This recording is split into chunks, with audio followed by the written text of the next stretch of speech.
ఖాతం మళ్ళీ బెంబేలెత్తించబోతోందా? వాతావరణం రెండు తెలుగు రాష్ట్రాల్లో కాస్త చలిగాలులు వీస్తున్నాయి. ఇక సంక్రాంతి వస్తుంది కాబట్టి అక్కడి నుంచి టెంపరేచర్స్ కొంచెం పెరిగే అవకాశం ఉంది. ఆ తర్వాత శివరాత్రికి సాధారణంగా తెలుగు రాష్ట్రాలు అంటూ ఉంటారు, శివరాత్రికి చలి శివశివ అనుకుంటూ వెళ్ళిపోతుందని చెప్పి.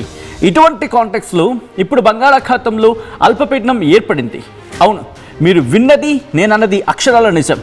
మరి అల్పపీడన ప్రభావం ఎలా ఉండబోతోంది? అల్పపీడనం వాయుగుండంగా మారిందా? ఆ వాయుగుండం ఇప్పుడు తీవ్ర వాయుగుండంగా పరిణమించబోతోందా? ఆ తీవ్ర వాయుగుండం తుఫానుగా మారే అవకాశం ఉందా? ఉంటే ఎంత అవకాశాలు ఉన్నాయి? భారత వాతావరణ శాఖ ఏముంటోంది? ఎటువంటి పరిస్థితులు బంగాళాఖాతాలు ఉన్నాయి? దానికి సంబంధించిన వెదర్ అప్డేట్తో మీ ముందుకు వచ్చేస్తుంది RTV. Here it is on the screens of RTV weather బ్రేకింగ్కి సంబంధించి. బంగాళాఖాతంలో వాయుగుండం, ఇన్ఫాక్ట్ బంగాళాఖాతంలో అల్పపీడనం ఏర్పడింది. ఆ అల్పపీడనం కాస్త వాయుగుండంగా బలపడింది. ఇప్పుడు ఆ వాయుగుండం తీవ్ర వాయుగుండంగా పరిణమించబోతుంది అనేది మనకు అందుతున్న సమాచారం. భారత వాతావరణ శాఖ కూడా ఇటువంటి అంచనాలని అక్కడ అంచనా వేయడం జరుగుతోంది. ఈరోజు తీవ్ర వాయుగుండంగా మారే అవకాశం ఉందని చెప్పి భారత వాతావరణ శాఖ అంచనా వేయడం జరుగుతోంది. 24 గంటల్లో పశ్చిమ వాయువ్య దిశగా కదిలే సూచన ఉంది అంటూ కూడా భారత వాతావరణ శాఖ అంచనా వేయడం జరుగుతోంది. చెన్నైకి 1140 కిలోమీటర్ల దూరంలో కేంద్రీకృతమై ఉంది ఈ వాయుగుండం. శ్రీలంకతో పాటు తమిళనాడులోనూ అతి భారీ వర్షాలు కురుస్తాయని ఐఎండీ సూచిస్తోంది. ఎందుకంటే శ్రీలంకకు మనం హెచ్చరించలేం, ఎందుకంటే అది పక్క దేశం కాబట్టి. మన దేశానికి మనం సూచించవచ్చు, హెచ్చరికలు జారీ చేయొచ్చు. సో ఇప్పుడు ప్రస్తుతం ఉన్న సినారియోలో మనకి ఒక హెచ్చరిక కింద భావించవచ్చు. తుఫానుగా మారితే ఏపీపై ఎక్కువగా ఎఫెక్ట్ చూపించే అవకాశం ఉంది. రేపు దక్షిణ కోస్తా రాయలసీమ ప్రాంతాల్లో వానలు కురిసే అవకాశం ఉందని చెప్పి ఇక్కడికి ఈ అంశానికి సంబంధించి భారత వాతావరణ శాఖ అంచనా వేయడం జరుగుతోంది. తేలికపాటి నుంచి మోస్తరు వర్షాలు కురిసే అవకాశం ఉందని చెప్పి వాతావరణ శాఖ అంచనా వేయడం జరుగుతోంది. ఏపీలోని పోర్టులకు ఇప్పటికీ హెచ్చరికలు జారీ చేసింది భారత వాతావరణ శాఖ. రెండు తెలుగు రాష్ట్రాల్లో కూడా ఇటు చలి తీవ్రత పెరిగిపోతోంది. దాంతోపాటు గత కొద్ది రోజులతో చూసుకుంటే, 2-3 రోజులతో పోల్చుకుంటే ఈ మధ్య అంటే ఆ మొన్న 2-3 రోజుల ముందు చూసుకున్న క్రమంలో 2 రోజుల నుంచి చలి తీవ్రత పెరుగుతూనే ఉంది. ఇప్పుడు భారత వాతావరణ శాఖ చెబుతున్న లెక్కల ప్రకారం చూసుకుంటే కనుక ఇటు ఇంకొక వర్ష ప్రమాదం, ఇంకా చెప్పాలంటే తుఫాను ప్రమాదం పొంచి ఉందా? ఒక్కసారి దీనికి సంబంధించి డీటెయిల్గా మ్యాప్లో నేను మీకు ఎక్స్ప్లెయిన్ చేసే ప్రయత్నం చేస్తాను. ఒకసారి మీరు చూడొచ్చు, ఇది భారతదేశానికి సంబంధించి మ్యాప్. ఇక్కడ మీరు చూడొచ్చు, మ్యాప్కి సంబంధించి చూపించే ప్రయత్నం చేస్తాను. ఇక్కడ ఇదిగోండి. సో ప్రస్తుతం మీరు చూస్తున్నారు కదా, బంగాళాఖాతంలో ఎటువంటి సినారియో ఉంది అనేది. ఇటు కోస్టల్ ప్రాంతానికి సంబంధించి మాట్లాడుకున్న క్రమంలో అంటే పశ్చిమ వాయువ్య దిశగా, ఇది పశ్చిమం, అలాగే వాయువ్యం అంటే పశ్చిమ వాయు దిశగా కదులుతోంది అనేది వినిపిస్తున్నమాట. సో నేను ఇటు చూపించే ప్రయత్నం చేస్తాను, సో దట్ మీకు ఇంకా క్లియర్గా ఉంటుంది.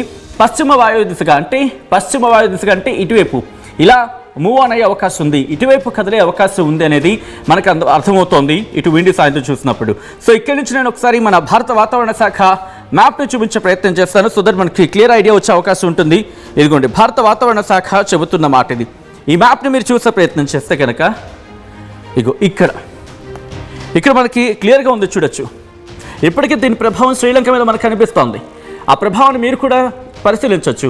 శ్రీలంక మీద ఇప్పటికే దీని ప్రభావం ఉంది. కాస్త నేను పైకి చూపించే ప్రయత్నం చేస్తాను. ఇదిగోండి, మీరు గమనిస్తే కనుక శ్రీలంక మీద ఇప్పటికే దీని ప్రభావం మనకు కనిపిస్తోంది. దాంతోపాటు ఇటు తమిళనాడు మీద కూడా దీని ప్రభావం ఇది మీరు చూడొచ్చు. చెన్నైతో పాటు ఇటు మరికొన్ని ప్రాంతాలకు సంబంధించి ఇటు కేరళ మీద కాస్త మనకి ప్రభావం కనిపిస్తోంది.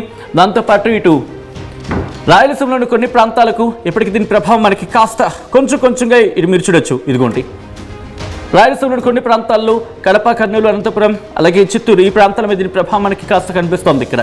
సో ఇక్కడి నుంచి భారత వాతావరణ శాఖ ఇచ్చిన ఇంకొక ఇమేజ్ని కూడా నేను మీకు చూపించే ప్రయత్నం చేస్తాను. భారత వాతావరణ శాఖ అంచనాల ప్రకారం ఇదిగోండి, ఈ మ్యాప్ని మీరు గమనించవచ్చు. ఈ మ్యాప్ని మీరు గమనిస్తే కనుక ఇదిగో ఇక్కడ, సో ఇక్కడ మీరు గమనిస్తే కనుక పూర్తిగా శ్రీలంక మీద దీని ఇంపాక్ట్ అనేది మనకి క్లియర్ కట్గా ఇక్కడ అర్థమవుతోంది. పూర్తి స్థాయిలో శ్రీలంక మీద దీని ప్రభావం అనేది మనకి అర్థమవుతోంది. ఇక శ్రీలంక నుంచి చూసుకుంటే అక్కడి నుంచి కాస్త మనకి రెండు తెలుగు రాష్ట్రాల గురించి మాట్లాడుకునే సందర్భంలో ఓకే ఇదిగోండి, ఇటు తమిళనాడు మీద కూడా మనకి ప్రభావం ఉంది. తమిళనాడుతో పాటు కేరళ మీద కాస్త కొంచెం ఇటు కేరళ మీద ఇంపాక్ట్ మనకి కనిపిస్తుంది. బట్ మేజర్గా తమిళనాడు మీద దీని ప్రభావం ఉంది. తమిళనాడు నుంచి ఆంధ్రప్రదేశ్ మీద కూడా దీని ప్రభావం మనకి కనిపిస్తుంది. సో తమిళనాడుతో పాటు ఇటు ఆంధ్రప్రదేశ్ మీద కూడా దీని ప్రభావం ఉంది అనేది మనకి క్లియర్ కట్గా ఇక్కడ అర్థమవుతున్న మాట. సో ఇక్కడి నుంచి మనం ఇన్ఫాక్ట్ రిపోర్ట్ పరంగా చూసే ప్రయత్నం చేద్దాం. భారత వాతావరణ శాఖ ఇచ్చిన రిపోర్ట్ని నేను మీకు చూపించే ప్రయత్నం చేశాను. ఎందుకంటే ఇది కొద్దిసేపటి క్రితం భారత వాతావరణ శాఖ ఇచ్చిన రిపోర్ట్ ఇదిగోండి 7వ తారీఖు అంటూ కూడా.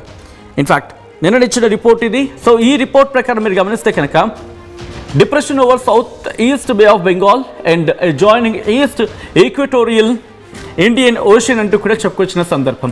అంటే depression south east bay of Bengal, south ఈస్ట్కి సంబంధించి మాట్లాడుకున్న సందర్భం. అంటే బంగాళాఖాతంలో ఏర్పడిన అల్పపీడనం కాస్త వాయుగుండంగా మారింది. వాయుగుండం కాస్త ఇప్పుడు తీవ్ర వాయుగుండంగా బలపడిన సందర్భం. సో దానికి సంబంధించి ఇక్కడ డీటెయిల్ ఇన్ఫర్మేషన్ రాసుకొచ్చిన సందర్భం ఇప్పటికీ ఆ ప్రభావం మనకి కనిపిస్తోంది. సో ఇక్కడ మీరు చూస్తే ఇక్కడ ఎక్కడ ఉందనేది మీరు ఇక్కడ గమనించవచ్చు. ఎస్టర్డే అంటూ చెప్పుకొచ్చిన సందర్భం.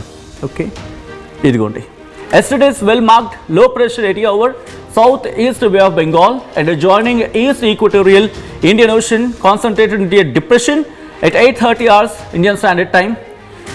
ఇది 7వ తారీఖు కాబట్టి నిన్న, ఇప్పటికి ఇంకా అప్డేట్ కావాలి ఇది.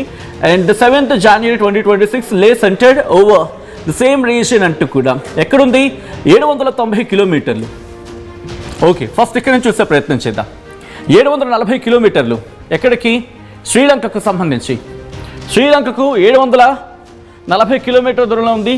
అలాగే అదే శ్రీలంక గురించి మాట్లాడుకున్న సందర్భంలో ఓకే డిఫరెంట్ ప్రదేశాలు ఇక్కడ శ్రీలంక. ఇటు మన తెలుగు రాష్ట్రాల గురించి మాట్లాడుకునే ప్రయత్నం చేద్దాం. అట్ ద సేమ్ టైం మన ఇండియా గురించి ఇటు తమిళనాడుకి ఏకంగా 1550 కిలోమీటర్ల దూరంలో, అలాగే ఇంకొన్ని ప్రాంతాలకి 1270 కిలోమీటర్ల దూరంలో ఉంది. ఇది ఇంటెన్సిఫై అవకాశం ఉంది. ఇది డీప్ డిప్రెషన్గా అంటే తీవ్ర వాయుగుండంగా పరిణమించబోతుంది. అఫ్ కోర్స్ ఇప్పుడు ఆ పరిణామ క్రమంలో ఉందని భావించాలి. అట్ ద సేమ్ టైం ఆ తర్వాత 48 గంటలు it is very likely to move west north words అంటే పశ్చిమ వాయు దిశగా ఇది కదిలే అవకాశం ఉందని చెప్పి అంచనా వేయడం జరుగుతోంది రాబోయే 48 గంటల్లో. సో ప్రస్తుతం ఇది ఆ సిచ్యువేషన్ చెప్పుకుంటే కనుక అంటే ఇది కాస్త మూవ్ ఆన్ అవుతోంది. మూవ్ ఆన్ అయ్యే సందర్భంలో ఇంపాక్ట్ మనకి కనిపించే అవకాశం ఉంటుంది. సో ఈ క్రమంలో భారత వాతావరణ శాఖ ఇచ్చిన రిపోర్ట్ నేను మీకు చూపిస్తున్నాను. ఎటువంటి అలర్ట్ ఉన్నది అనేది ఒకసారి మీరు చూసే ప్రయత్నం చేస్తే కనుక మ్యాప్లో గమనించవచ్చు. ఆ మ్యాప్స్ని నేను మీకు చూపించే ప్రయత్నం చేస్తాను. ప్రస్తుతం ఇది 7వ తారీఖుకి సంబంధించి 7వ తారీఖు అంటే నిన్న కాబట్టి నేను పక్కన పెట్టేస్తున్నాను దాన్ని. 8వ తారీఖుని మీరు చూస్తే ప్రస్తుతానికి గ్రీన్ అలర్ట్ ఉంది. 2 తెలుగు రాష్ట్రాలకి గ్రీన్ అలర్ట్ ఇచ్చింది భారత వాతావరణ శాఖ. ఆ తర్వాత రేపటి విషయానికి వస్తే ఆ తర్వాత 10వ తారీఖుని మీరు గమనిస్తే కనుక ఆరెంజ్ అలర్ట్ జారీ చేస్తుంది భారత వాతావరణ శాఖ తమిళనాడుకి. మీరు గమనించవచ్చు వర్షాలకు సంబంధించి ఆరెంజ్ అలర్ట్ జారీ చేస్తుంది. సో మనకి ఇంకా అలర్ట్ అనేది ఇంకా క్లారిటీ రావాలి. ఎందుకంటే ప్రస్తుతం అది ఎంత ఇంపాక్ట్ చూపించవచ్చు, ఏ ప్రాంతాల మీద ఇంపాక్ట్ చూపించవచ్చు అనేది భారత వాతావరణ శాఖ అంచనా వేయడం జరుగుతోంది. అంటే 10వ తారీఖున ఇక్కడ ఆరెంజ్ అలర్ట్ ఇచ్చారు కాబట్టి బహుశా మనకి రేపు పూర్తి స్థాయిలో క్లారిటీ వచ్చే అవకాశం ఉంది. అంటే ఇది పశ్చిమ వాయు దిశగా కదులుతూ ఏ ప్రాంతాల మీద ప్రభావం చూపించే అవకాశం ఉంది అనేది దీని గురించి మాట్లాడుకుంటే క్రమం. అఫ్కోర్స్ దీనికి సంబంధించి Andhra Pradesh state disaster management authority కూడా ట్వీట్ చేసింది. ఆ ట్వీట్ని కూడా నేను మీకు చూపించే ప్రయత్నం చేస్తాను. ఆ తర్వాత 11వ తారీఖున ఎల్లో అలర్ట్ కంటిన్యూ అవుతోంది ఇటు తమిళనాడుకి సంబంధించి మాట్లాడుకునే క్రమంలో. ఇక అక్కడి నుంచి 12, 13 నార్మల్గా ఉండబోతుంది వాతావరణం. సో ఇక్కడి నుంచి ఎలా పరిణమించే అవకాశం ఉంది? ఇది వాయుగుండంగా మారబోతుంది. అంటే వాయుగుండంగా మారిపోయింది, తీవ్ర వాయుగుండంగా మారిపోతుంది. ఏ ప్రాంతాల మీద ప్రభావం చూపించే అవకాశం ఉంది అనేది ఒకసారి మనం మాట్లాడే ప్రయత్నం చేద్దాం. అండ్ మ్యాప్స్లో చూపించే ప్రయత్నం చేస్తాను. అండ్ విండి సాయంత్రం మనం చూసాం. ఇప్పుడు జుమత్ సాయంత్రం నేను మీకు చూపించే ప్రయత్నం చేస్తాను. మీరు చూడొచ్చు ప్రస్తుతం ఇది ఎక్కడ కేంద్రీకృతమై ఉంది అనేది. ఇదిగోంది దీని డైరెక్షన్ గురించి మాట్లాడుకుంటున్న క్రమం. ఇక్కడ అల్పపీడనంగా మారింది. ఇది కదులుతూ వస్తోంది. అంటే ముందుగా పశ్చిమ వాయుదిశగా కదిలింది, ఆ తర్వాత అదే మార్గాన్ని కంటిన్యూ చేసింది, ఆ తర్వాత పశ్చిమ వైపు వచ్చింది, ఇప్పుడు మళ్ళీ పశ్చిమ వైపు కంటిన్యూ అవుతోంది. ప్రస్తుతం శ్రీలంక మీద దీని ప్రభావం అనేది మనకి కనిపిస్తోంది.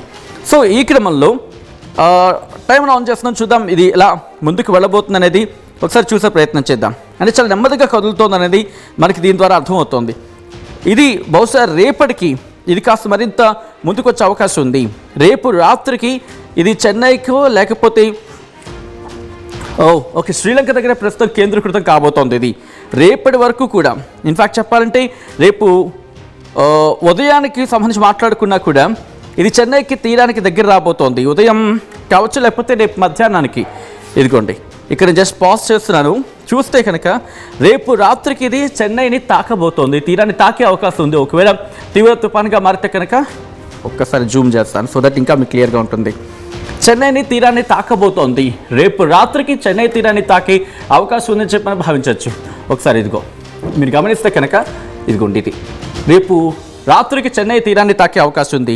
ఆ తర్వాత ఎలా ఉండబోతోంది, మన ఆంధ్రప్రదేశ్ అలాగే తెలంగాణకి ఏమైనా ఇంపాక్ట్ ఉండబోతుందని చూసే ప్రయత్నం చేస్తే కనుక బహుశా రేపు రాత్రి తర్వాత ఎల్లుండి ఉదయం కాస్త ఇంపాక్ట్ చూపించే అవకాశం ఉందని కూడా అతిశయోక్తి లేదు. సో పూర్తిగా అయితే మాత్రం బంగాళాఖాతంలో ఏర్పడిన అల్పపీడనం వాయుగుండంగా మారింది. ఆ వాయుగుండం కాస్త తీవ్ర వాయుగుండంగా పరిణమించబోతోంది. ఈ తీవ్ర వాయుగుండం తుఫాన్గా మారే అవకాశం ఉందా, ప్రస్తుతం దీనికి సంబంధించి మాట్లాడుకుంటున్న క్రమం. సో ఈ నేపథ్యంలోనే భారత వాతావరణ శాఖ అలర్ట్ని జారీ చేస్తుంది. భారత వాతావరణ శాఖ ఇప్పటికే హెచ్చరికలను జారీ చేస్తుంది. ఈ క్రమంలో Andhra Pradesh state disaster management authority కూడా రియాక్ట్ అయింది. Andhra Pradesh state disaster management authority చెప్పిన ఆ ట్వీట్ నేను మీకు చూపించే ప్రయత్నం చేస్తున్నాను. Here it is. ఆ ట్వీట్ నేను మీకు చూపిస్తున్నాను చూడండి. బంగాళాఖాతంలోని, ఇది నేను చెప్తున్న మాట కాదు, ఇంకా Andhra Pradesh state disaster management authority చెబుతున్న మాట, బంగాళాఖాతంలోని వాయుగుండం రాగల 24 గంటల్లో తీవ్ర వాయుగుండంగా బలపడనుంది అని రాష్ట్ర విపత్తుల నిర్వహణ సంస్థ వెల్లడించింది. దీని ప్రభావంతో నెల్లూరు, అన్నమయ్య, చిత్తూరు, తిరుపతి జిల్లాల్లో శని, ఆదివారాల్లో తేలికపాటి నుంచి మోస్తరు వర్షాలు కురిసే అవకాశం ఉందని చెప్పి పేర్కొంది అంటూ కూడా Andhra Pradesh state disaster management authority చెబుతోంది. అంటే ఇది సాధారణంగా లేకపోతే దాదాపుగా నెల్లూరు, అన్నమయ్య, చిత్తూరు, తిరుపతి ఈ జిల్లాల మీద ప్రభావం చూపించే అవకాశం ఉంది అనేది మనకి క్లియర్ కట్గా అర్థమవుతుంది. సో ఈ క్రమంలో మీ ప్రాంతాల్లో ఎటువంటి వాతావరణం ఉంది అనేది కమెంట్ చేసే ప్రయత్నించండి. మొత్తంగా అయితే మాత్రం భారత వాతావరణ శాఖ అంచనాలు మనం చూడడం జరిగింది. పూర్తిగా రాబోయే 2 రోజులు కూడా కాస్త జాగ్రత్తగా ఉండాల్సిన అవసరం కనిపిస్తుంది. అఫ్కోర్స్ మరోపక్క సంక్రాంతి పండుగ కూడా ఉంది కాబట్టి దీని ప్రభావం ఏ మేరకు ఉండబోతుంది, ఏ ప్రాంతాల మీద ఉండబోతుంది, ఎంత స్థాయిలో ఉండే అవకాశం ఉంది, భారత వాతావరణ శాఖ ఏం చెబుతుంది అనేది ఎప్పటికప్పుడు ఆ రిపోర్ట్ని ముందుంచే ప్రయత్నం చేస్తుంది. ఆ టీవీ చరిత్ర సృష్టించినోడు ఇప్పుడు ఆ చరిత్రని తిరగరాయబోతున్నాడు. అబద్ధాల గోడల్ని బద్దలు కొట్టి నిజాలను రాగా మీ ముందుంచబోతున్నాడు. నిజమైన వార్తల కోసం వెంటనే డౌన్లోడ్ చేసుకోండి రా యాప్ని.